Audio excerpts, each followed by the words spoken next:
Ladies and gentlemen, welcome to TCB. I'm going to talk about certification, registration and accreditation, a very important area for learning for you. There are a lot of misconception with the terminologies. What is certification? What is accreditation? What is registration?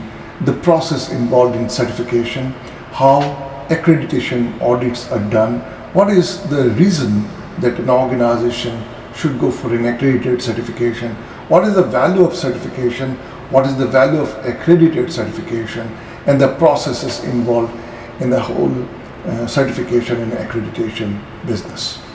I'll also talk about the credible certification process and the principles of credible certification.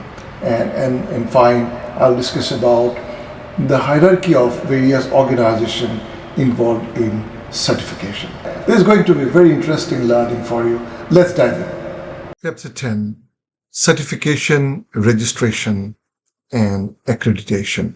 You will get an understanding of accredited certification process for credible certification of management system for global recognition and acceptability. Certification. Certification is also called registration. Certification, the term registration is also used in place of certification in many certification bodies. Some says it is certification, some organization says registration. The meaning is the same. Certification is a confirmation by a conformity assessment body via audit whether an organization, product, or individual conforms to the criteria laid out in a recognized standard or scheme.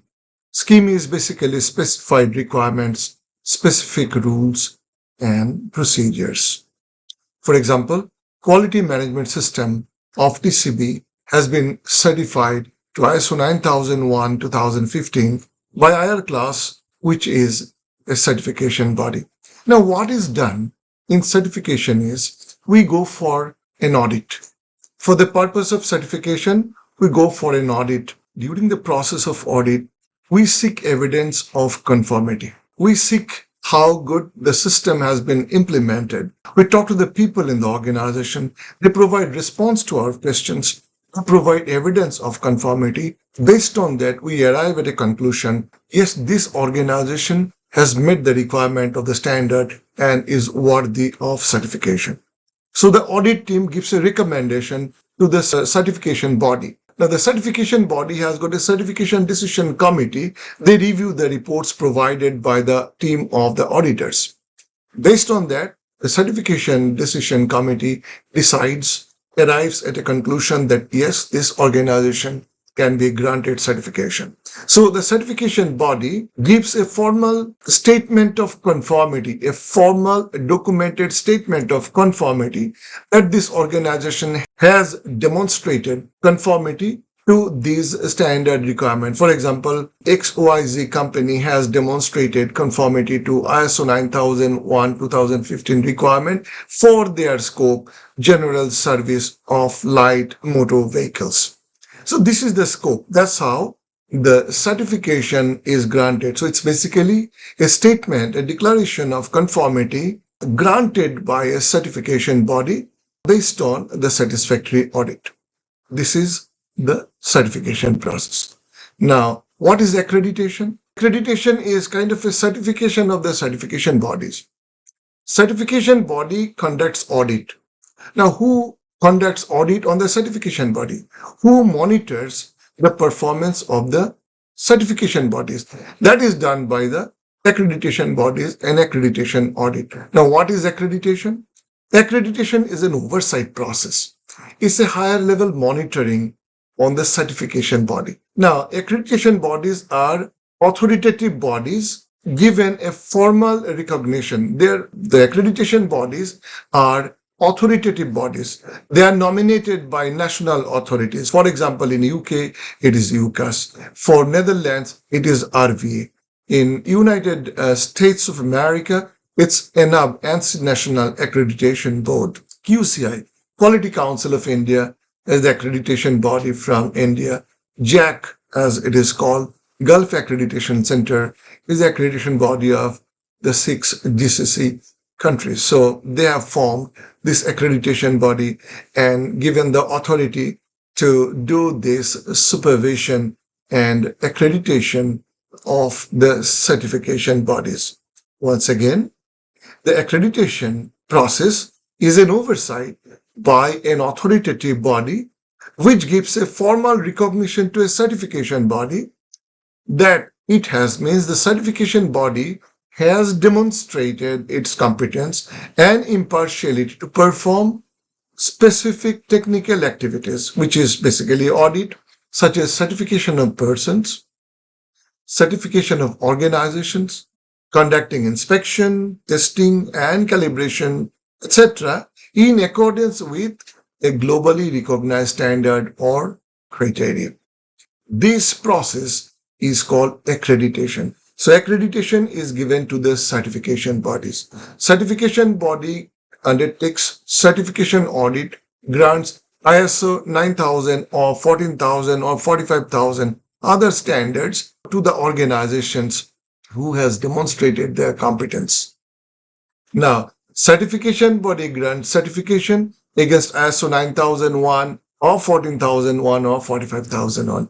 Accreditation body grants accreditation to the certification body in accordance with ISO 17021 standard. We'll talk about this slightly later down the line. So let me give an example. IRQS is a certification body which is accredited by RV in Netherlands, which is a Dutch accreditation body, or DQS is a very respected certification body from Germany, which is accredited by DAX, a German accreditation body. So why do we need certification? Certification gives confidence to the organization, its customer, and other stakeholders, and of course interested parties, that the management system of the organization is in conformity to specified requirements. In conformity to ISO 9000, for example, is a specified requirement or any other contractual requirement, is capable of achieving the stated policies and objectives. Their quality management system or occupational health and safety management system or environmental management system or business continuity management system or food safety management system, information security management system, whatever could be the standard, they have been effectively implemented and the organization is maintaining those standards. The certified organization has demonstrated capability to the certification body to deliver goods and services meeting customer needs and expectation. This is with regard to ISO 9001 2015, which talks about quality management system, a management system that an organization adopts to manage their system to be able to offer and deliver the products and services meeting the customer requirement and additional needs and expectations. That's what is the benefit of certifications. So it gives advantage to the certification process. The certification process brings credibility. The certification process brings respect. The certification body brings confidence to the organization itself and all those interested parties and those who relies on the certification of that organization. Why do we need accreditation? Certification itself is credible. So why do we need accreditation? The question is, who recognizes the accreditation bodies? The certification body is giving certification. The question is, what is the recognition of the certification body itself? That's what is accreditation process. Now, accreditation gives confidence to the organization, its customers, and other stakeholders and interested parties that the management system of the certification body, is also being monitored by an authoritative body. So there is a higher level monitoring on the certification body also by authoritative bodies, right? So that's what brings further confidence that the certification body has demonstrated capability to the accreditation body to be able to undertake audits and issue accredited certifications. So the certification body needs to demonstrate their competence to the authorities like accreditation bodies. So it undertakes certification It gives a confidence that the certification body undertakes certification work, certification activities in accordance with international standards and requirement that brings greater international acceptance and credibility in the accredited certification process. So, an organization is certified by a certification body. The certification body is given accreditation by an accreditation body. So there is a checks and balance at every level in the certification process, in the international level. That brings confidence. Now we are going to talk about principle of credible certification, right? Impartiality. Impartiality is the single most important thing. The definition of the audit itself is an independent process. It's a documented process, independent process to seek conformity against criteria or requirement. That's audit. So the impartiality is the foundation of credible certification. So a certification body has to demonstrate their impartiality involved in the certification process. Next is competence. If the certification body is capable and competent, engages capable auditor, the certification process can add value to the certified organizations. It is all about competence. It is all about ability to perform certain tasks with high level of proficiency. That's what we call competence. So the certification body needs to demonstrate that high level of confidence that it engages capable auditors and does undertake the audits to add value to the organization. That's principle credible certification. Responsibility. Certification business is a responsible business. So both the certified organization as well as certification bodies, even the accreditation bodies, has to demonstrate their responsibility in the process involved in certification and accreditation. We'll talk about this little more in detail in next few minutes. Openness. Openness is fundamentally important to establish, to demonstrate credibility in the certification process. The whole process should be open. There should not be any opacity. The process of certification must be open. The process of accreditation must be open and transparent. And that transparency, that openness brings credibility in the certification process. We'll talk about openness and what an organization must do to demonstrate openness, what a certification body must do to demonstrate openness and prove to the accreditation body and the interested parties that they follow the principle of openness while they undertake certification process. Confidentiality. One of the most important aspect in the certification business is confidentiality. We get access to lots of classified and confidential information about the client organization where you go for audit. They trust us. They provide this information to us in trust to, to demonstrate their competence, to demonstrate their capability, to demonstrate that they are in conformity to the requirement. In the process, we can get access to a lot of classified information.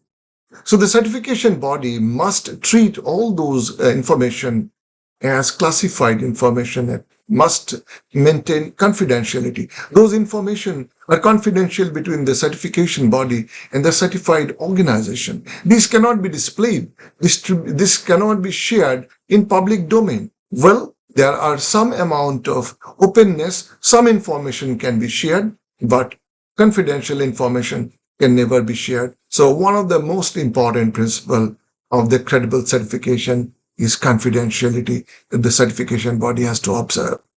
Responsiveness to complaint.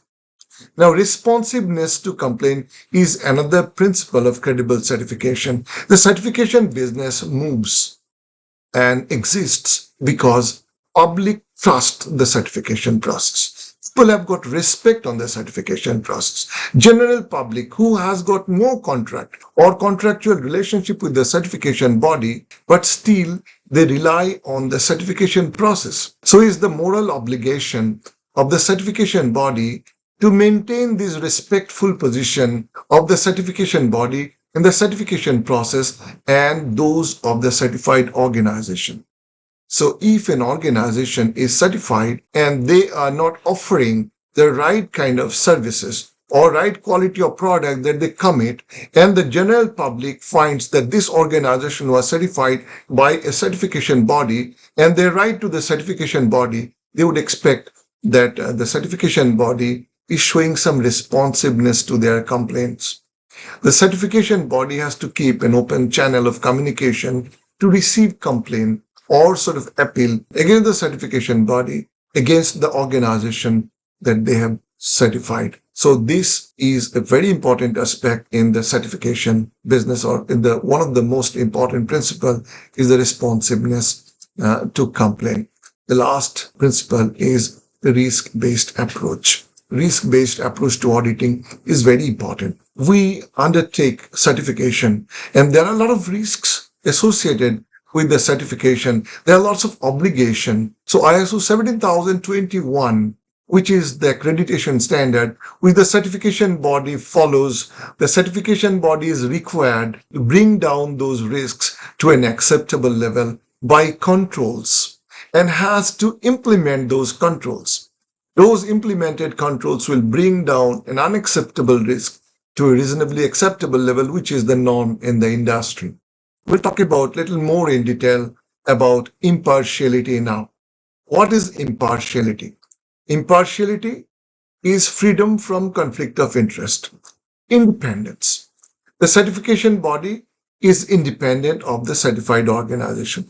There is no sort of conflict in the process of certification. There is no relationship. There is no business relationship other than the certification activity, which puts their position into some kind of a conflict of interest. So being impartial and being perceived to be impartial, both are important. Being impartial is truly remaining impartial.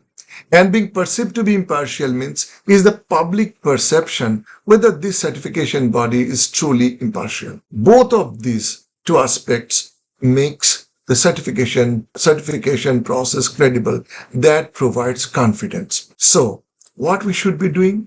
It is important that all internal and external personnel are aware of the need for impartiality. The people working in the certification body, the persons who come in contact with the certification body, public in general, the general interested parties or stakeholders must have the confidence that there is an impartiality in the certification process. We'll talk about this with an example. A certification body is an organization that undertakes certification. This could be an independent body, then there is no conflict of interest. Now, if this is a part of a large organization, where there are many other sister organizations, and if the certification body goes and audits those organizations and certifies, there'll be definitely a question of their impartiality. They might remain impartial in the certification process, but still in the eye of public, the independence is not perceived. This organization, the certification body, may not be perceived to be impartial. Therefore, the certification body cannot be involved in activity that puts their independence into jeopardy and into some kind of question. So the certification body cannot be part of a consulting organization. Certification body cannot engage an auditor who is working in the certification at the client organization for that audit. The certification body cannot jointly promote the business with a consulting organization. The consultant organization and the certification body cannot be part of one mother organization or one parent organization. So these are kind of things that brings impartiality, that makes the certification body free from any sort of conflict. Relationship is important. So impartiality must be ensured. So we generally we generally give a declaration that I, as an auditor, have got nothing to do with the client organization where we are going to do audit. I have not been working in this company. I don't have any relative in that company who is in higher position where my position as the lead auditor can be conflicting and can jeopardize the impartiality of our organization. So when we go for audit in an organization, we generally sign a confidentiality and also a code of ethics and impartiality, that I've got nothing to do with that organization. I've got no sort of conflict of interest when I undertake the role to lead the audit of this client. Competence. Competence is very important. We have already mentioned about this. We have already said competence is so very important. If the auditors are not competent, how do you feel they can do a capable audit, competent audit with capability? The value of the certification process will be diminished if the auditors are not competent. Therefore, competence is one of the most important aspects. So the competence of the personnel of the certification body in all functional level in the certification activities is necessary to deliver certification that provides confidence. So at every level, it could be the level of the auditors, lead auditors, those who communicate with the client organizations, prepare the plan, who makes the certification decisions and approve the certification decisions at all level. Competence of the person is supremely important. The competence also needs to be supported by the management system of the certification body.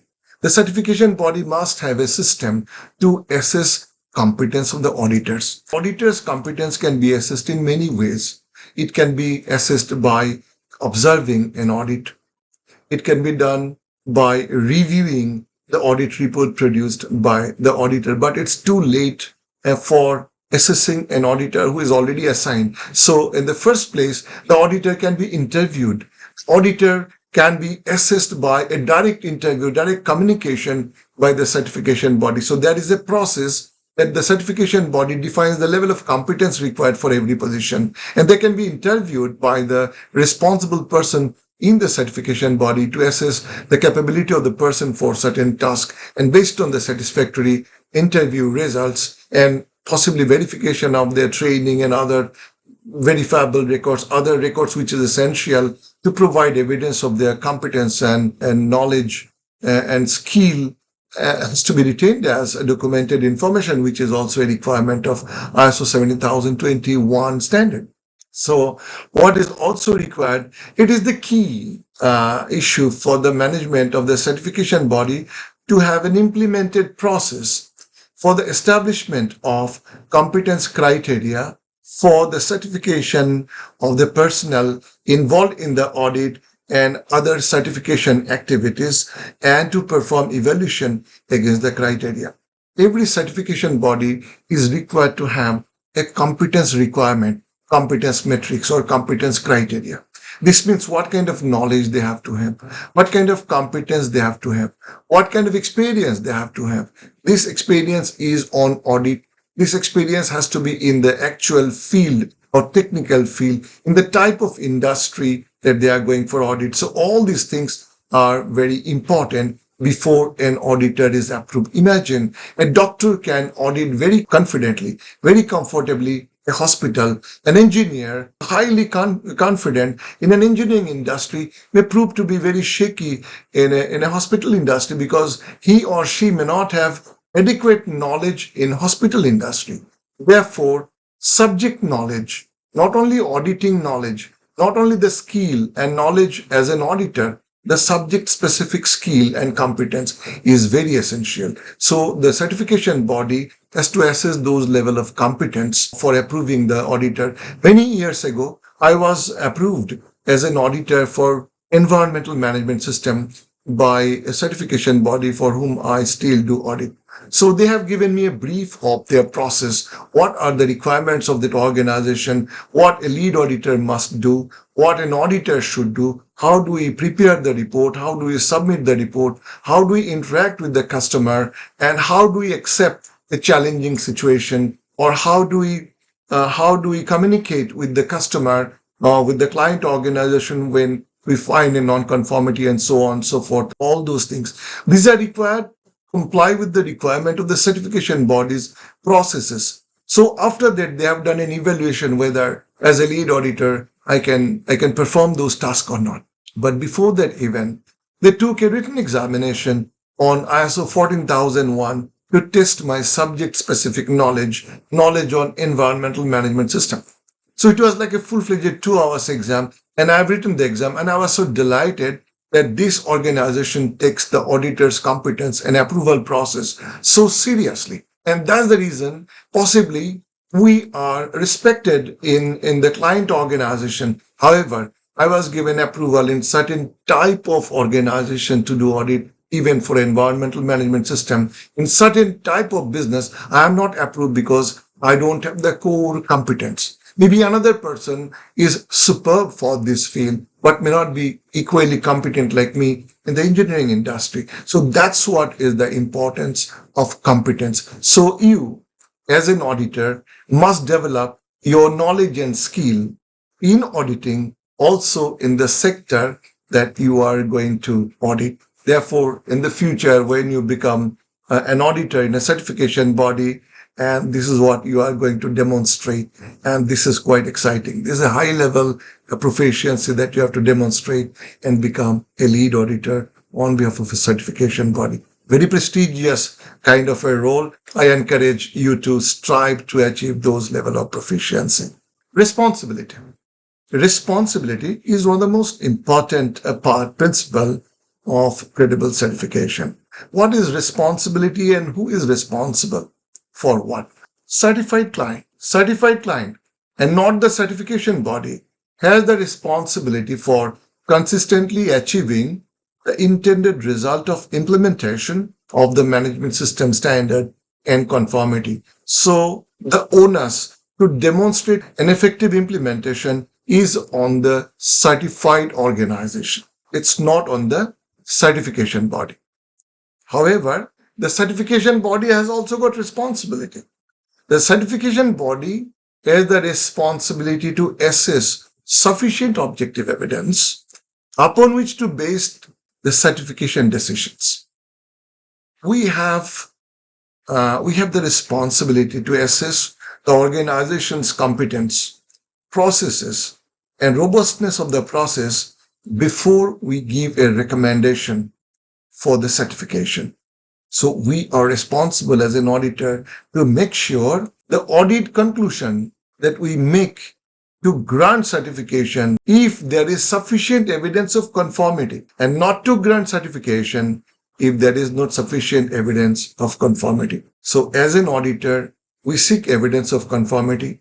If we find there's sufficient evidence of conformity, well, there may be minor non-conformities. That's okay in accordance with the requirement of certification. If the product and services are not affected, the process has not been established effectively, and there's a serious doubt, then organization may not be able to provide product and services meeting the customer requirement. There are major non-conformities. The certification decision committee will not be able to grant certification. The certification team, the audit team, certification audit team has to make their decision based on evidence. The certification body has the responsibility to assess sufficient objective evidence upon which to base a certification decision.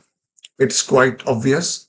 We as auditor look for evidence, and if the organization has demonstrated with objective evidence their conformity to the requirement, we provide a recommendation. We give the recommendation to the certification body that we recommend this organization for certification, and for which we as audit team, we are responsible. So the certification decisions based on the audit conclusions, which is conformity or non-conformity, and grant certification if there is sufficient evidence of conformity. This does not mean that there cannot be any minor non-conformity.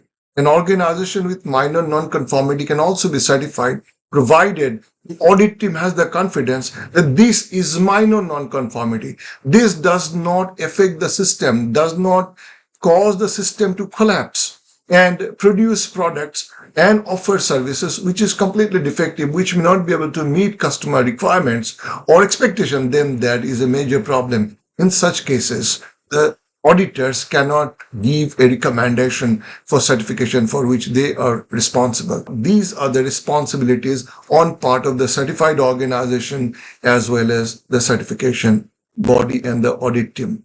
Openness.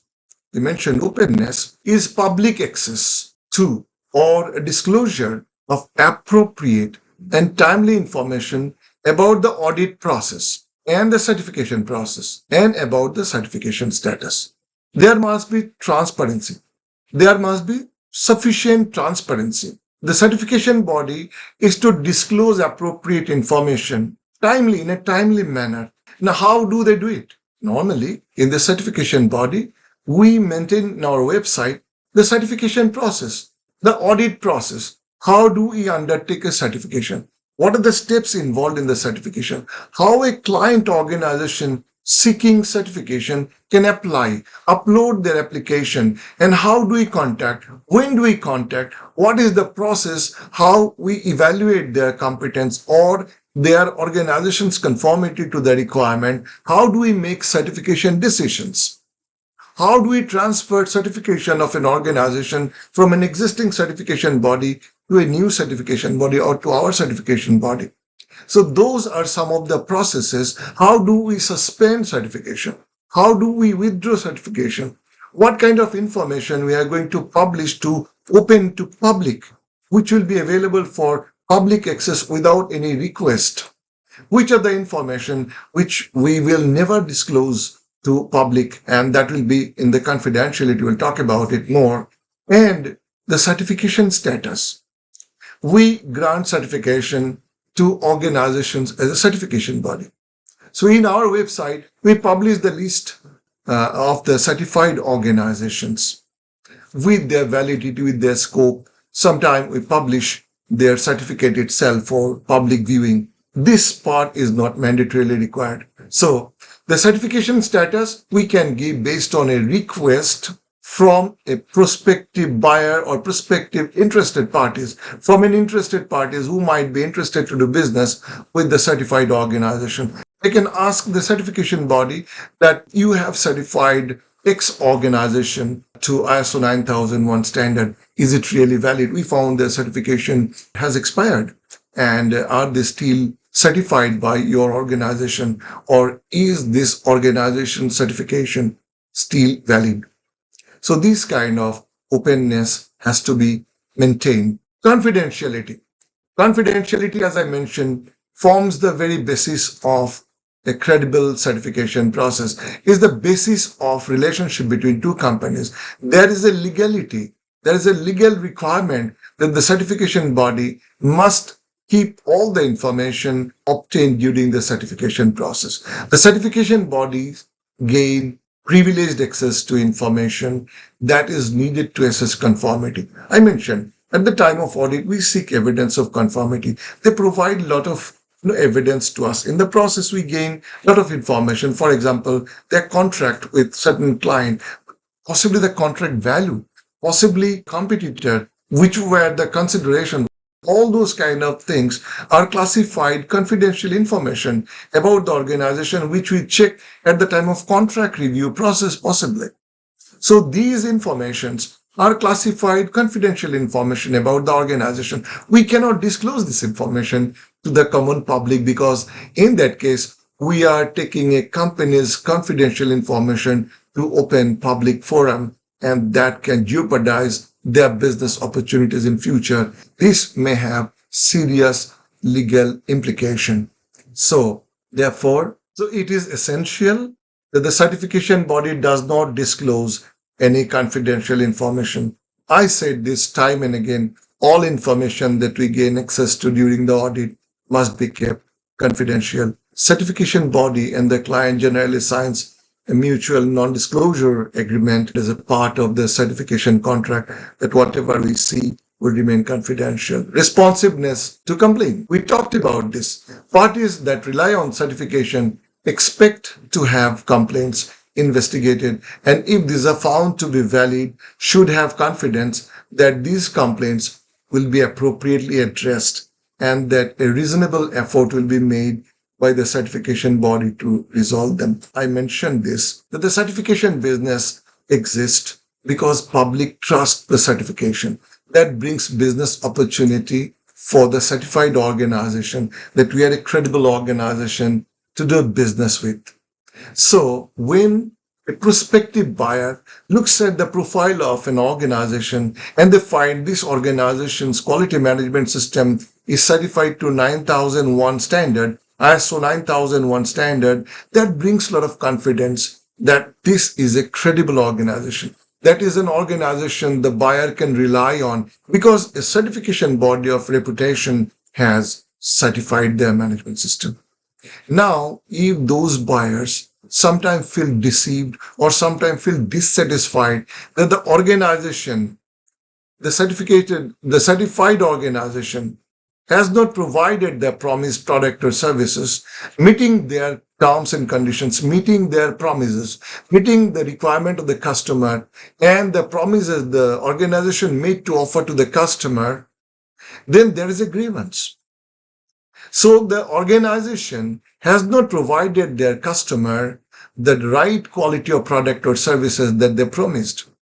So the buyer, the customer of that organization, which our organizations possibly have certified, can come back to us saying that your organization certified this organization from whom we purchased this product, and they are really not offering us services meeting our expectation, and these are the promises they made and continuously failing. We are not getting the right quality of product and services, and we have seen this company is certified by your organization, and due to which we had very high level of confidence that they will be good organization. How can you help us in this? How can you help us in this? So it is the obligation, moral obligation, even though there is no contractual obligation with that person, with public in general, but we give a declaration that we are responsible to public in general because they trust our certification. Even though we don't have a contractual obligation, we are morally obligated to respond back to their comments or complaint or appeal. So the certification body needs to have an open channel of communication to receive and address such kind of complaints or appeal against the certification body, against the organization that they have certified. So once those complaints are received, it is expected that the certification body acknowledges those complaints, that yes, we received a complaint. We'll take it up with the organization and we'll come back to you if we find this to be a true statement. Right? And then we write back to the certified organization that we received some complaint from such kind of people. Possibly they are not getting the right promised services that you promised to deliver. Can you please update us about the truth behind this kind of claims? And can you please update us what is the status of such kind of complaint or appeal they made to you? So the certification body is trying to bring back confidence, to bring confidence in the certification process. This organization should come back to the certification body. Yes, we also received the complaint and we are addressing that. This really happened many years ago. One of the clients that we have certified were importing specialized kind of special type of refrigerator from another country and selling in the domestic market. They were also producing some products, some similar kind of product. So for that, the spare parts were not available at times. So there were delay in providing services by them. So there are some complaints by the buyer of those refrigerators, special refrigerator. They came back to us saying that we have purchased these refrigerators, the fridges, from this company, and they're not offering the right services, timely services they promised. And we have seen your company is the certification body for that company. How can you help us out? So we have written to that organization, our client organization whom we certified, that we received some complaint. Can you please look at those complaints and let us know what you have done about it or what you are going to do about it? We also acknowledge receiving such kind of complaint and appeal, and we tell them we will try to intervene in this and see what best we can do. And once we get the feedback from our certified organization, we come back to them. Yes, we found that your claim was really true and they are doing it, and hopefully you will be responded back. So these kind of intervention by the certification body can really bring into confidence in the certification process. So effective response to complaint is an important means of protection for the certification body and its clients and other user of the certification against errors, omissions, and unreasonable behavior. Confidence in certification activities is safeguarded when complaints are processed appropriately. That's what I said. We have a channel of communication. Anyone can raise a complaint against us, against our certified organization, and we are committed to show some kind of response, and we remain morally responsible to respond back to those complaints and appeal. We really intervene and try to resolve them in the best possible manner. Risk-based approach. Risk-based approach is one of the most important principle of the credible certification process. The certification body need to take into account of the risk associated with providing competent, consistent, and impartial certification. Risk may include, the objective of the audit itself, right? Then the sampling used in the audit process. There is no time for the certification body to check everything. The certification body takes samples. The samples must be taken in such a manner that they are truly representative. If the sampling is flawed, the decisions made based on the sample will also be flawed. Therefore, there is a risk coming from the sampling process itself. To reduce this risk, we should take completely unbiased sample and random sample. So random sample will bring credibility in the certification. Biased sample will jeopardize the credibility of the certification process. So typically what we do, we check what are the jobs you have done in the recent time, maybe last 5 months or 6 months, and that is the period of implementation. We can take 2 or 3 samples covering this period, covering jobs done by different persons or under different conditions. So those samples which are taken randomly to cover the period of our scope, that would add a lot of confidence in the certification process and brings credibility. If the samples are biased, the credibility will be jeopardized. Real and perceived impartiality. Real impartiality is important. Perceived impartiality is important. So we have to provide evidence and make sure that we remain really impartial, and we are also perceived to be impartial. Legal, regulatory, and other liability issues. These are all to be considered. The client organization being audited and its operating environment. If we are going for an audit in a company and you know that there's a history of mass recall by that organization, definitely there is a risk associated with the certification process. Imagine you are going and preparing for certification audit of a company, and you know that there is a huge news in the market that there is a huge amount of product recall by that organization for faulty product quality, and they have been sued by certain authorities, and these informations are available in the public domain. So that can bring risk in the certification process. Therefore, it's not that they are not worthy of certification. They might have taken a lot of corrective actions. They've analyzed all those, the root cause of the problem and taken action. But you have to be careful. In that case, you have to consider those factors when you are going for an audit. Impact of the audit on the client and its activities.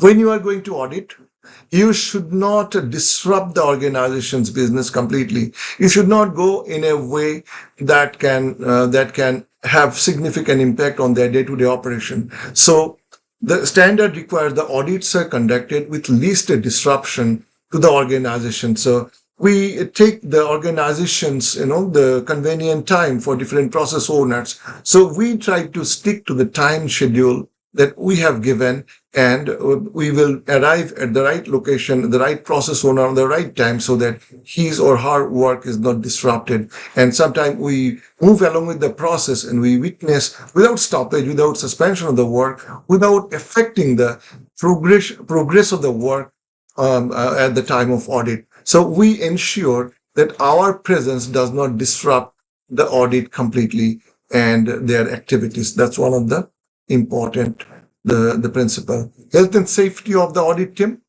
We are going to a new organization. There may be safety concerns, health hazards, safety hazards. So we seek, customer organization to provide us information that please let us know where the risks and and the kind of hazards. So we are guided by that. Those are some of the risks that we have to consider for the health and safety of the audit team.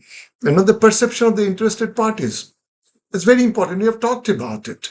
Perception of the interested parties means, is this certification done by this organization credible? It's a group company of the certification body and they are certifying that organization. Or this organization does consultation work or jointly promotes the consultation and certification activities in some different name. But people are aware that this company, there are many organizations, such organizations.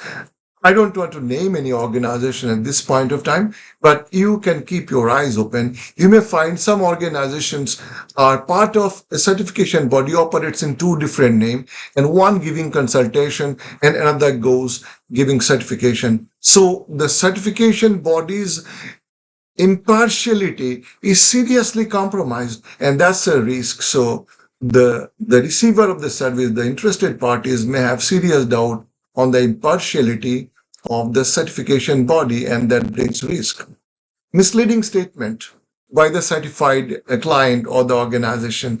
Sometimes the certification body might have withdrawn the certification from the certified client due to some non-conformity or serious non-conformity or serious, the flaws in the system or a non-cooperation during the audit or surveillance audit, or they have got serious quality issues and they are not serious. They were a great organization. They are not so great organizations at the moment right now. And the certification body's credibility is in jeopardy, in question. So in that case, certification body might have withdrawn the certification. Many a time, the certification body is not granted access for the surveillance audit, and the certification is given for 3 years period. Now, the surveillance audit has not happened for last 2 years. It is possible that the certification body has withdrawn the certificate of a certified client due to non-cooperation, due to non-performance of surveillance audit for a long period of time. The certification body finds that there is no seriousness from the management and the organization has completely changed. They're not so great organization that used to be a year before when the certification was granted. And that kind of situation, in that case, they may withdraw the certification. Certified client can still claim validity of their certificate. So those kind of things. Use of quality mark. The quality mark, the certification body issues quality mark or certification body's mark, which can be used on promotional material only, like the business card. It can be used on the organization's letterhead, brochures, and so on to promote that we are a certified organization, not on the product. The ISO certification is not a product-related certification. ISO certification does not say their product are meeting the requirement. ISO certification says their system for the scope is meeting the requirement. So the certified client cannot use the logo to give a misleading information to their buyer that the product is certified. For example, the water bottle is not certified. The content, water bottling company, a bottled water company can say this bottled water is a product of a company which is following ISO 9001 2015 certification. Or this is a product of a company whose management system is certified to ISO 9001. Company cannot say that this is an ISO 9001 certified product. So there is a requirement how the statements can be given in the product if the logo is used in the product. So there are certain rules that has to be followed. Now, I will talk about the hierarchy of the accreditation structure. IAF is the International Accreditation Forum. It is the World Association of Conformity Assessment accreditation bodies in the field of management system, product and personal certification, etc. So IAF is the apex body. This is the association of all accreditation bodies. The primary function is to develop a single worldwide program for conformity assessment bodies. So IAF provides guideline or mandatory document for the accreditation bodies who will follow similar standards while they give accreditation to the certification bodies. That's the whole idea. And this brings accreditation. Why do you need it? Accreditation assures competence and impartiality. And accredited certifications has got worldwide acceptability. Therefore, it is all about value. It is all about credibility. Let me show the accreditation hierarchy. International Accreditation Forum sits on the top, below which we find the accreditation bodies. ENAB is an American accreditation body. It's ANSI National Accreditation Board, right? So this is an accreditation body from US. They are member of IAF. UCAS is the accreditation body from UK. RVA is RAD4 Accredity, which is the accreditation body from Netherlands. NABCB is the accreditation body from India, National Accreditation Board for Certification Bodies. They are part of Quality Council of India, called QCI. JAC, as it is called, Gulf Accreditation Center, is the accreditation body of 6 Gulf countries like UAE, Oman, Qatar, Saudi Arabia, Bahrain, and Kuwait. And also Yemen is a signatory in that. So these countries jointly formed JAC as their national accreditation body. So these accreditation bodies are not to highlight any preference, my preference to them. It is just to highlight they undertake accreditation. These accreditation bodies undertake audit on the certification bodies. Now, certification bodies, I just want to give these two reference because I have got very high regards for Lloyd's Register as one of the oldest certification body in the world. They were the pioneer in audit and certification business and inspection as well. IR Class is one of the most respected certification body from India. IR Class was the first accredited certification body from not only India, from whole of Asia. They were accredited in 90s by RVA from Netherlands. So these are the certification bodies accredited by these accreditation bodies. Now, IR Class is accredited by RVA Netherlands, ENAB, and NABCB.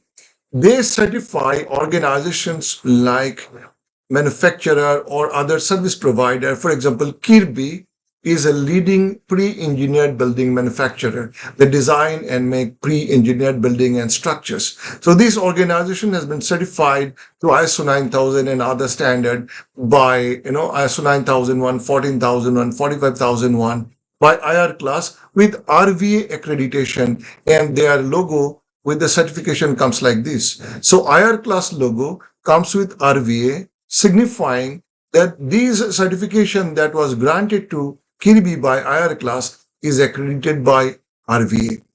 Now, the certification body may have multiple accreditation. One certification body may have multiple accreditation. For example, IR Class is accredited by ENAB and RVA and NABCB. Accreditation bodies become signatory in MLA and accepts each other's accreditation.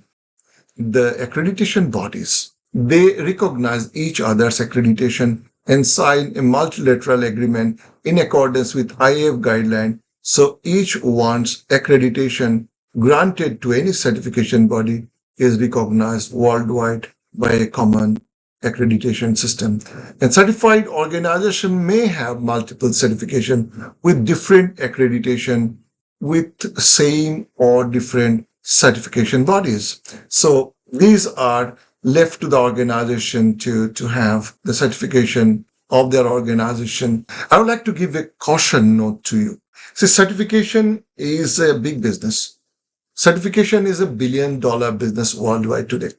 So there are a lot of accreditation bodies have mushroomed worldwide, and this is posing big threat to the credible certification process. Many of them are proclaiming to be accreditation body. Today I got a call from an accreditation body that we can grant you accreditation of your organization is qualified. The process is very simple. You just send an application, pay us $500, and once we grant your approval, somebody will go there, somebody will take pictures, and once you are okay, you pay $1,500 more and you can get this benefit, that benefit, and so on. I asked one simple question: who approves you as an accreditation body? What are the associations that you have that recognizes your accreditation? What is the strength of your accreditation? Who recognizes your accreditation? They say, we will provide you all the detail. Well, yes, no. Then they started fumbling. So basically, what is important is the accreditation body must also be credible. So membership with IAF and commitment to the global community brings confidence, credibility in the certification process. So please look at the accreditation body and their status before you accept any certificate provided by any organization where you want to do business with them. Now, those accreditation bodies, self-proclaiming accreditation bodies, are certifying many self-proclaimed certification bodies. And many of them are not even registered entities. They live in cloud. You have no understanding where they're operating from. You can find a great looking website. You can apply to them that we want certification. They say, give us $500 and your certification will reach you. Give us your legal registration document and some documents that they will fabricate or prepare. And by doing so, they are jeopardizing the credibility of the certification completely. They are ruining the certification business and the value of the certification completely.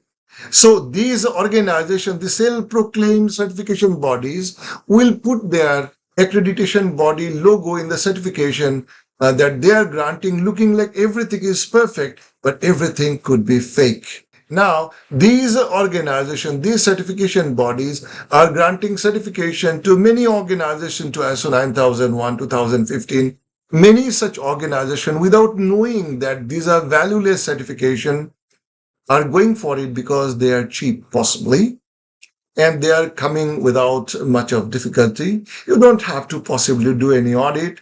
They will throw the certification for no money or a small amount of money without doing any audit. By doing that, a company can get a certificate for their organization, ill-gotten certification that brings no value to the organization. The entire money is wasted, and they're actually ruining the credibility and reputation of the certification business completely. Tomorrow, there will be no respect for ISO certification in the world. That is the greatest risk. So together, we have to fight these corrupt practices and illicit business. My sincere call is that go for credible certification because your organization's reputation is what matters most. Let us create really great organization. It is not difficult. It is very important for everyone to understand the value a certification can bring. The credibility of the organization will be enhanced. That truly an organization can become world class. Let us create great organizations together. Thank you for your time. This is end of chapter 10, certification, accreditation, and registration. I hope this chapter was informative and interesting for you. If you have got any question or any doubt, I'll be more than happy to provide any information that you need. Thank you so much. Thank you for your time.